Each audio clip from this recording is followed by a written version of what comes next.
શિષ્યવૃત્તિ માટે કેવાયસીને લઈને અરજદારોની ભારે ભીડ જોવા મળી. શિષ્યવૃત્તિ માટે કેવાયસીને લઈને અરજદારોની બહોળી સંખ્યામાં ભીડ જોવા મળી હતી ભૂતળી ઝાપા ઝોનલ કચેરીમાં. હાલ શાળાઓ શરૂ થઈ ગઈ છે ત્યારે બાળકોને શિષ્યવૃત્તિને લઈને ભૂતળી ઝાપા કચેરીએ બાળકોના નામનો ઉમેરો કરવા માટે ભારે ભીડ જોવા મળી હતી.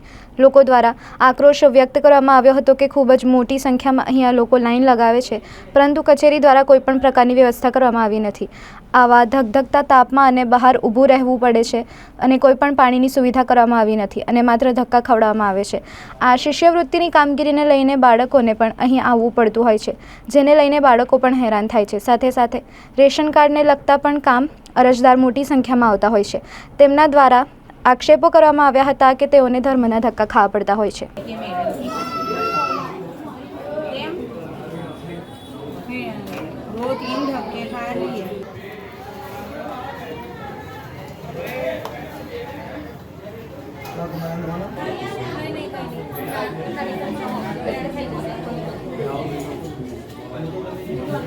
नौ 9:30 बजे से आके मैं यहाँ खड़ी छोकरे को स्कूल बिगड़ा सब बिगड़ा है। यहाँ लाइन थी, यहाँ से लाइन करते करते अभी तक नंबर नहीं आया।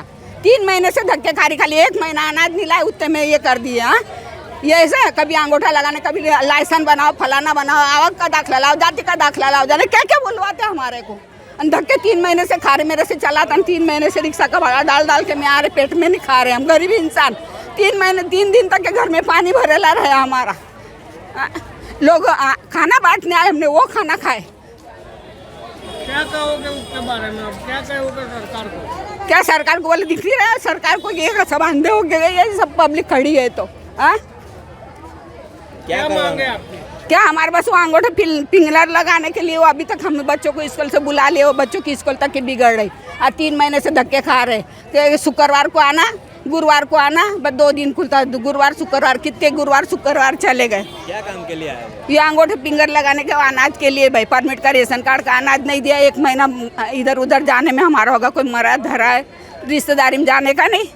हाँ रिश्तेदारी में कोई मरा हो तो नहीं जाने का, कोई सीरियस हालत हो, किसका कुछ हो नहीं जाने का।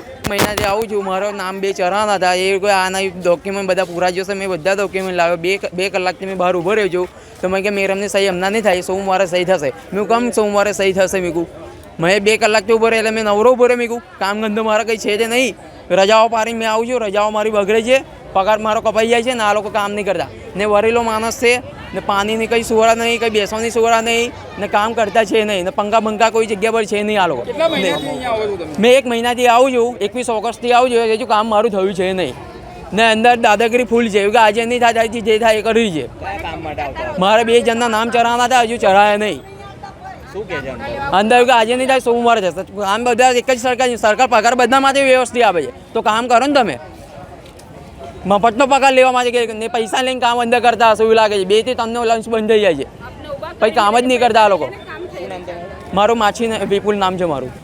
સ્કૂલમાં અત્યારે જે શિષ્યવૃત્તિ મળી રહી છે એમાં ઓનલાઈન ફોર્મ ભરવાના હોય છે શિક્ષકોએ. શિષ્યવૃત્તિમાં અત્યારે કમ્પલસરી બાળકોનું જો કેવાયસી ના થયું હોય તો એનું ફોર્મ ઓનલાઈન અપલોડ થતું નથી. એના માટે અત્યારે આ બાળકો આવી રહ્યા છે, એનું અત્યારે આપણે કેવાયસી કરી રહ્યા છીએ અહીંયા બાળકોની આટલી લાઈન જે ભણતર બગડે છે એ નહીં જોવાનું.